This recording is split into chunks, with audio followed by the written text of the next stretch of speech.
할렐루야. 오늘은 성령이 임하시면 이라는 제목으로 하나님의 말씀을 대언하도록 하겠습니다. 예화 집에 읽다 보니까 이런 이야기가 있어서 소개합니다. 나이가 20살 때 결혼한 부부가 있었다고 합니다.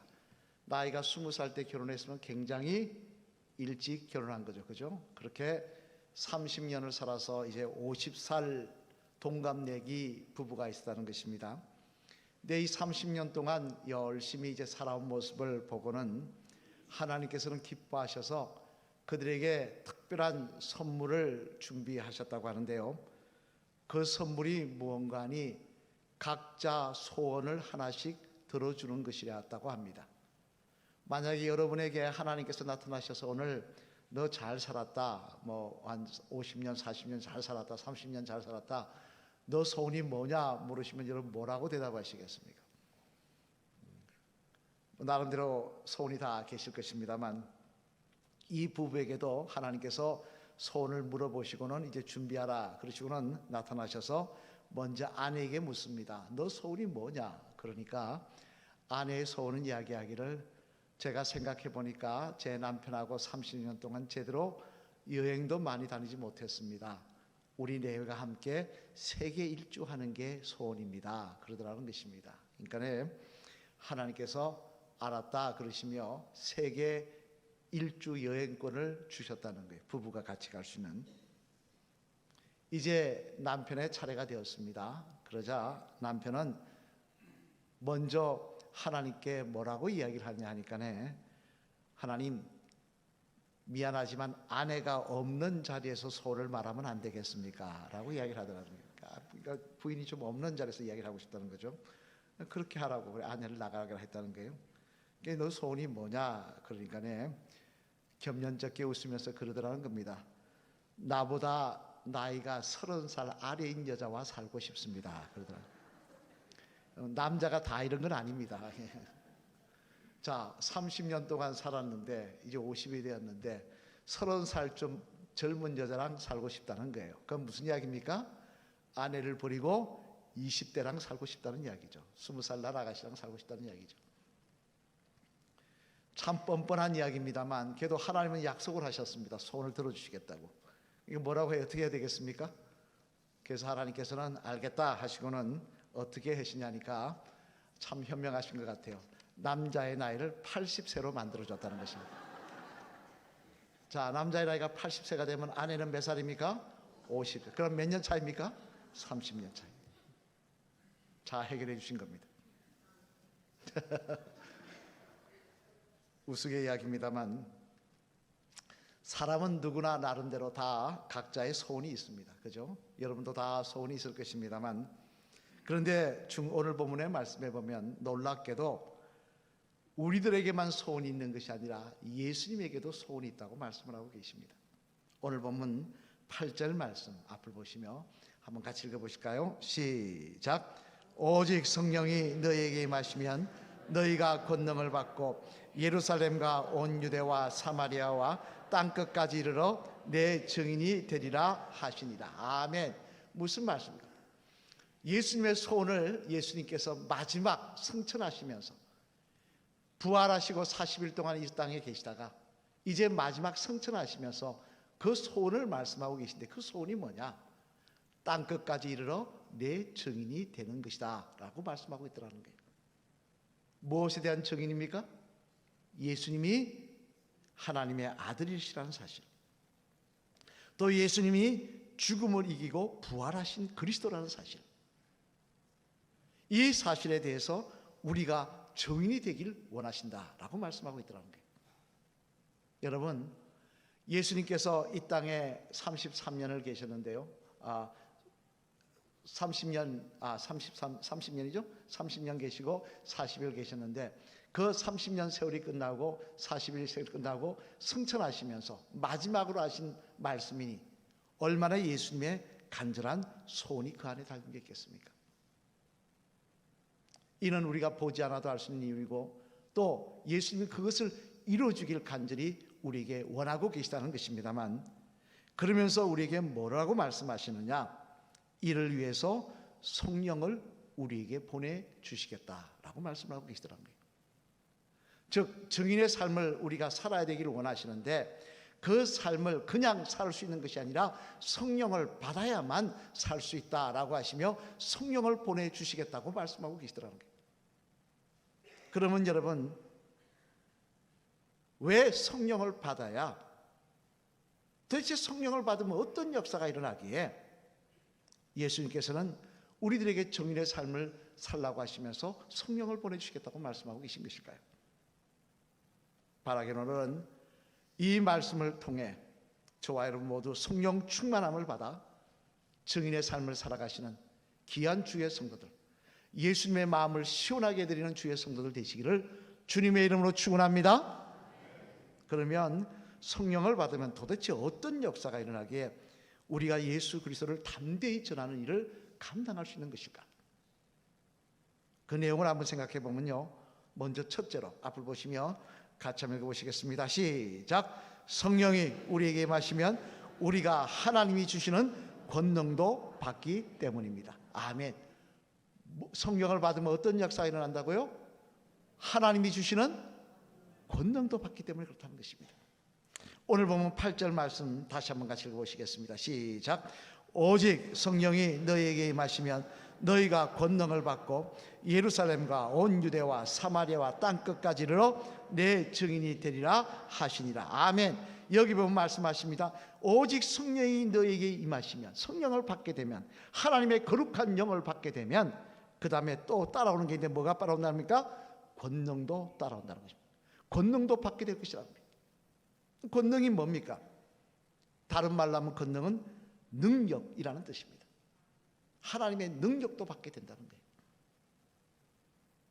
여러분, 성경 곳곳에 보면요, 성령을 받고 능력을 받았을 때 어떤 역사가 일어나는지 기록하고 있는데요, 대표적으로 우리 권능이 성도에게 임했을 때 외면적으로 나타나는 모습에 대해서는 마태복음 10장 1절 말씀에 이렇게 말씀하고 있습니다. 우리 마태복음 10장 1절 말씀 앞을 보시며 같이 읽어보실까요? 시작. 예수께서 그 12제자를 부르사 더러운 귀신을 쫓아내며 모든 병과 모든 약한 것을 고치는 권능을 주시니라. 아멘. 무슨 말씀입니까? 성령 충만을 받고 하나님의 거룩한 영을 받고 권능을 받게 되자 어떤 일이 일어나느냐? 더러운 귀신이 쫓겨나는 역사가 일어나더라고요. 약한 것을 위해서 기도할 때, 약한 병든 자를 위해서 기도할 때 하나님이 그에게 치유의 강선을 바라시는 능력이 나타나더라는 거예요.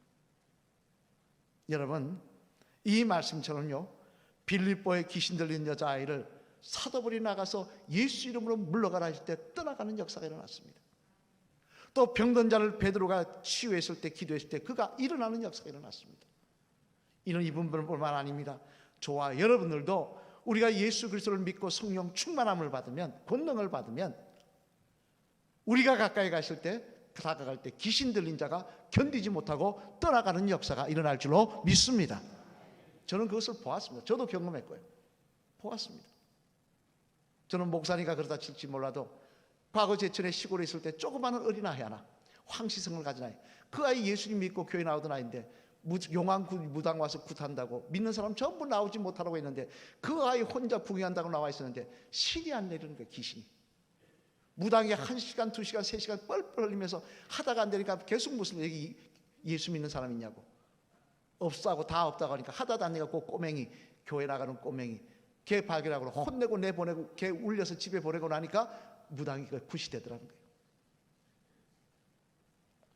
우리가 성령 충만을 받고 권능을 받으면요, 악한 영들이 우리 때문에 무서워서 떠나가는 역사가 일어나게 될 줄로 믿습니다. 우리가 함께 기도하면 병든 자를 일으키는 역사도 일어난다는 것입니다. 이게 하나님이 권능을 줄 때 우리가 외적으로 드러나는 능력입니다. 하지만 우리가 주목해 볼 것은 이런 외적인 능력도 중요하지만 더 중요한 것은 우리 속사람 안에 나타나는 능력입니다. 권능이 임하면 우리 속사람에 어떤 능력이 나타나냐, 이것이 사실 어떻게 보면 더 중요한 능력인데요, 먼저 권능을 우리가 성령 충만히 받고 권능을 받으면요, 우리 마음속에 두려움과 무서움이 사라지고 예수님을 위해 핍박과 죽음도 담당하는 그런 성도로 거듭나는 역사가 일어나더라는 것입니다. 이는 바로 대표적으로 사도행전 2장 말씀에 기록된 그 마가의 다락방에 숨었던 제자들을 보면서도 알 수 있는 내용인데요. 여러분이 잘 아시는 대로 120문도는 마가의 다락방에 숨어 있었습니다. 왜 숨어 있었습니까? 핑계는 모여서 기도하면서 성령을 기다린다 그랬지만 더 중요한 이유는 뭐냐? 잡혀갈까 봐 두려워서 숨어 있었습니다. 하지만 이들에게 오순절날 성령이 임하자 어떤 모습으로 변화됐다고, 그것이 어떻게 변화됐다고 이야기하고 있습니까? 우리 사도행전 2장 12절로 14절 말씀 앞을 보시며 같이 한번 읽어보시겠습니다. 시작. 다 놀라며 당황하여 서로 이르되 이 어찌된 일이냐 하며 또 어떤 이들은 조롱하여 이르되 그들이 세술에 취하였다 하더라. 베드로가 11사도와 함께 서서 소리를 높여 이르되 유대인들과 예루살렘에 사는 모든 사람들아, 이 일을 너희로 알게 할 것이니 내 말에 귀를 기울이라. 아멘. 무슨 말씀입니까?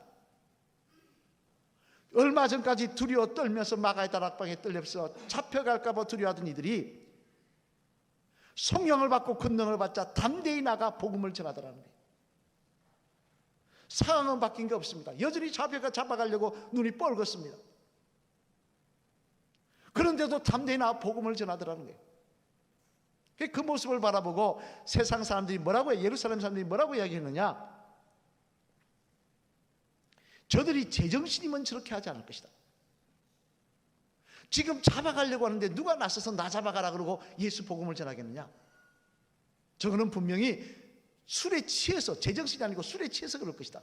근데 냄새는 안 나는 거 보니까 새로운 술에 취했을 것이다. 새 술에 취했을 것이다. 그렇게 이야기하더라는 거예요. 성령을 받고 능력을 받으니까요, 그 심령의 두려움이 사라지더라는 것입니다. 그 심령의 무서움이 사라지고 겁쟁이가 담대히 나가 복음을 전하는 사람으로 바뀌더라는 것입니다. 하지만 이뿐만이 아닙니다. 성령 충만을 받고 권능을 받게 되면요, 또 다른 역사가, 놀라운 역사가 우리 마음속에 나타나는데요. 우리 사도행전 7장 6절 60절 말씀 앞을 보시면 같이 읽어보시겠습니다. 시작. 무릎을 꿇고 크게 불러 이르되 주여 이 죄를 그들에게 돌리지 마옵소서, 이 말을 하고 자니라. 아멘. 무슨 말씀입니까? 초대교회 7 집사 중에 한 사람이었던 스데반 집사님의 기도의 제목입니다. 돌을 맞고 죽기 직전에 한 말씀입니다. 자기에게 도움을 받았던 사람, 자기에게 아쉽다고 도와달라고 몸부림치며 아부를 떨고 하던 그 사람들이 어느 날 아침에 돌변하여 돈을 받고는 자기를 돌로 쳐서 죽이려고 합니다. 여러분 같으면 뭐라 그러겠습니까?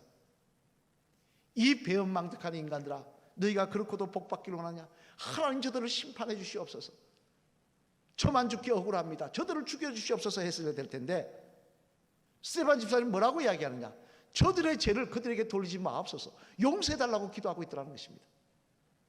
어떻게 이런 말을 할 수가 있습니까? 스데반 집사님은 안 아팠을까요? 돌을 맞을 때? 그러면 어떻게 이들에게 그들을 위해서 용서의 말씀을 할 수 있느냐? 그 이유에 대해서 사도행전 7장 55절 말씀은 이렇게 이야기합니다. 우리 사도행전 7장 55절 말씀 앞을 보시면 같이 읽어보실까요? 시작. 서대반이 성령 충만하여 하늘 우러러 주목하여 하나님의 영광과 및 예수께서 하나님 우편에 서신 것을 보고. 아멘. 여기 보면 먼저 이야기합니다. 성령 충만하였다고 이야기하고 있습니다. 지금 순교의 자리에 있는 스데반 집사님에게 성령이 충만히 임했다는 거예요. 하나님의 영이 임했다는 거예요. 그에게 권능이 임했다는 거예요. 그러자 어떻게 합니까?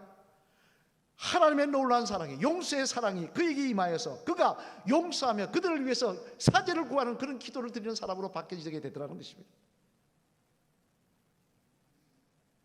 이 얼마나 놀라운 기적입니까, 여러분? 우린 기적하면요, 병든 자가 일어나는 것만을 기적이라고 생각합니다. 하지만 더 중요한 기적은 우리 마음속에 일어나는 기적입니다.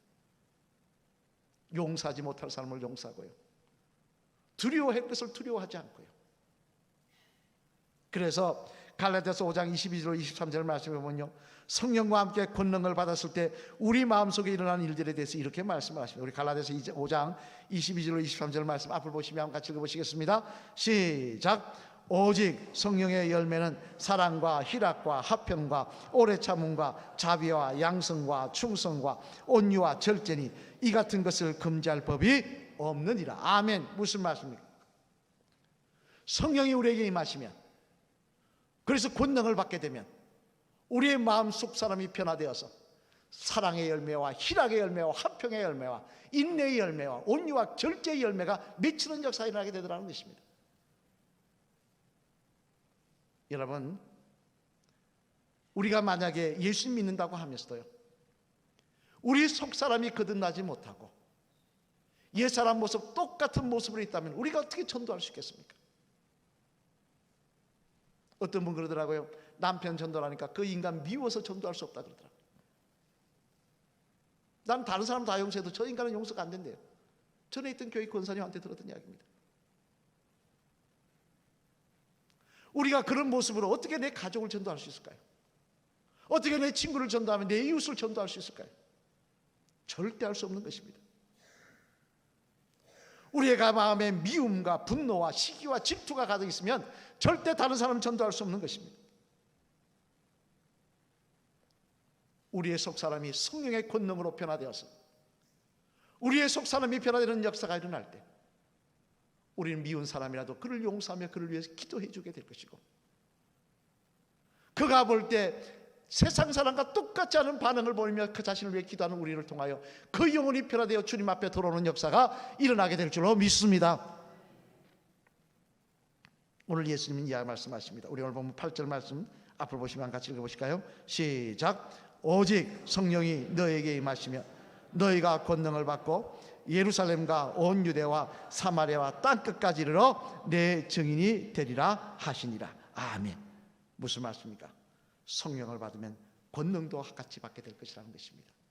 권능을 받아서 우리가 그 능력으로 우리의 외적인 능력도 나타나는 것도 중요하지만 무엇보다 우리 속사람이 변화될 때, 우리의 속사람이 성령의 사람으로 하나님의 사람으로 거듭나는 역사가 일어날 때 우리는 담대히 나가 복음을 전하며 미운 사람 원수라도 그를 위해 기도하여 그를 변화시키는 능력 있는 주의 성도들이 다 될 줄로 믿습니다.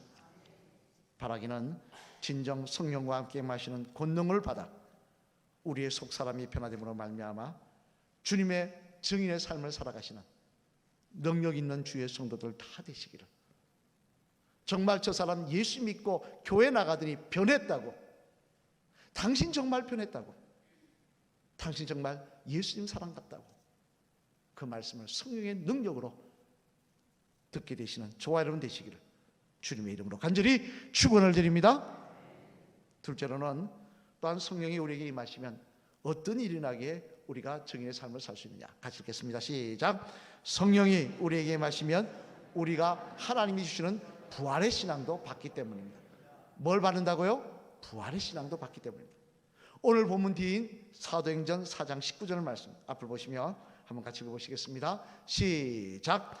베드로와 요한이 대답하여 이르되 하나님 앞에서 너희의 말을 듣는 것이 하나님의 말씀 듣는 것보다 옳은가 판단하라. 아멘. 무슨 말씀입니까?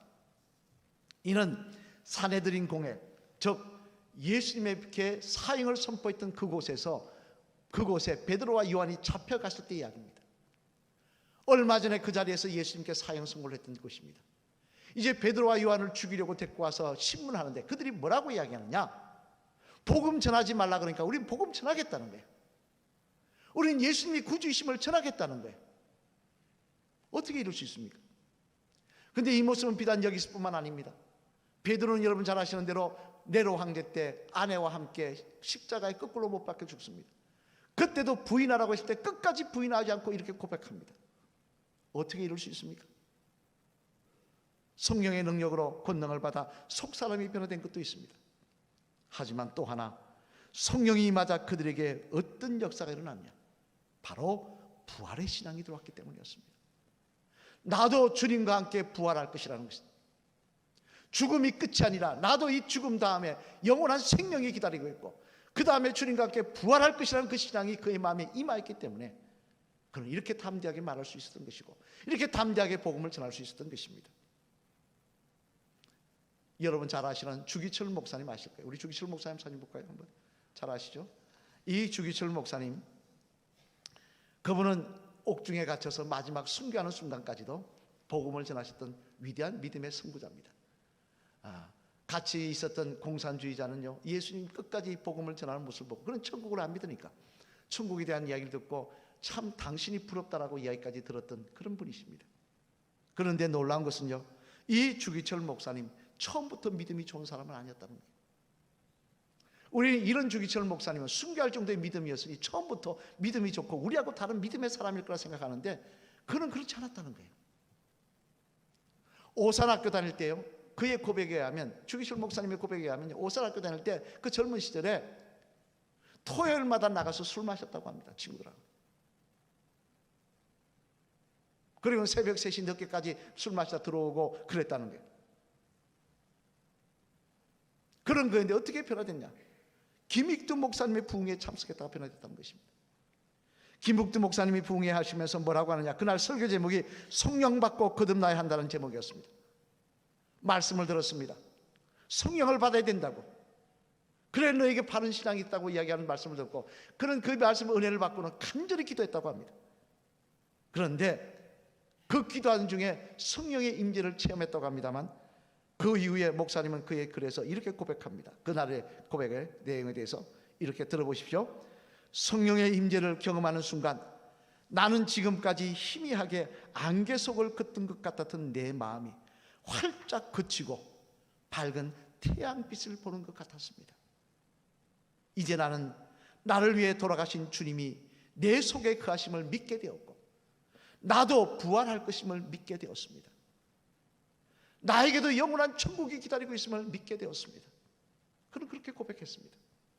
그리고 이 믿음으로 그는 마지막 순교의 순간까지도 그 믿음을 전파하다가 담대히 죽음을 당하는, 순교를 당하는 그런 모습을 보여줬던 것입니다. 빌립보서 3장 20절 21절 말씀해 보면요, 사도 바울은 분명히 이렇게 말씀하십니다. 우리 빌립보서 3장 20절 21절 말씀 한번 같이 읽어보실까요? 시작. 그러나 우리의 힘이 있거늘 하늘에 있는지 거기로부터 구원하는 자 곧 주 예수 그리스도를 기다리니 그는 만물을 자기에게 복종하게 하실 수 있는 자의 역사로 우리의 낮은 몸을 자기 영광의 몸의 형체와 같이 변하게 하시리라. 아멘. 무슨 말씀입니까?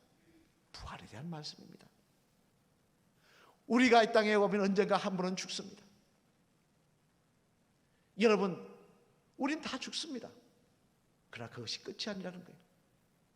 영원한 생명이 기다리고 있고 부활의 아침이 기다리고 있다는 거예요. 우리의 낮은 몸을 천사도 흠모할 정도로 아름다운 몸으로 변화시켜주는 그 시간이 기다리고 있다는 거예요. 여러분, 만약 우리가 이것을 믿게 되고요, 우리가 이걸 확신하게 되면요, 우린 복음을 전할 수밖에 없습니다. 아니, 솔직한 이야기로 어떤 분들 그러시더라고요. 뭐 특정 업체를 죄송합니다만 이 앞에 부타스신가요? 싸고 맛있다고, 목사님 맛있다고 선전하시더라고요. 저한테 몇 번 말씀하시더라고요. 가서 또 먹어도 받고 대접도 받아봤고요. 음식점이 싸면, 음식이 맛있으면 다 권합니다. 이거 먹으라고, 가보라고. 어디 마트가 좀 싸면 거기 가보라고, 물건 싸게 판다고. 어디 매장에서 좋은 물건, 전자제품 팔면 거기 가보라고 이야기할 것입니다. 그런데 믿는 자에게 영생의 아침이 기다리고 있고 부활의 아침이 기다리고 있다는데 어떻게 그 복음을 안 전할 수가 있겠습니까? 어떻게 내 자녀가 믿음의 길이 아닌 딴 길을 가고 있는데 그 길을 그냥 가라고 할 수 있겠습니까? 어떻게 내 살아가는 친구가, 내 친한 이웃들이 예수님 안 믿고 살아가는데 그들에게 복음을 안 전하고 부활의 아침을 안 전하고 살아갈 수가 있겠습니까? 만약 그렇다면 우리는 가짜인 것입니다. 우리의 믿음은 가짜인 것입니다. 이 부활의 신앙도 성령이 우리에게 임할 때, 하나님의 거룩한 영이 임할 때 우리 속에 임하는 하나님의 선물이라는 것입니다. 내가 믿는다고 믿어지는 것이 아닙니다. 내가 믿겠다고 노력해서 믿어지는 것이 아닙니다. 하나님이 성령을 부어주시고 우리에게 부활의 신앙을 선물로 허락하여 주실 때 우리는 부활의 신앙으로 거듭나게 될 것이며, 그 믿음을 가지고 담대히 나가 누구에게든지 그 부활의 아침을 전하는 믿음의 성도들 다 될 줄로 믿습니다. 사랑하는 성도 여러분, 이제 말씀을 마치려고 합니다. 오늘 본문 말씀에서 예수님께서는 우리들에게 예수님 본인의 소원을 말씀하십니다. 무엇이라고 말씀하십니까? 땅끝까지 이르러 복음을 전하라고 하십니다. 예수님이 그리스도이심을 전하라고 하십니다. 예수님께 영생이 있고 부활이 있음을 전하라고 하십니다. 너희 힘으로는 할 수 없으니 성령을 부어주시겠다고 말씀하십니다.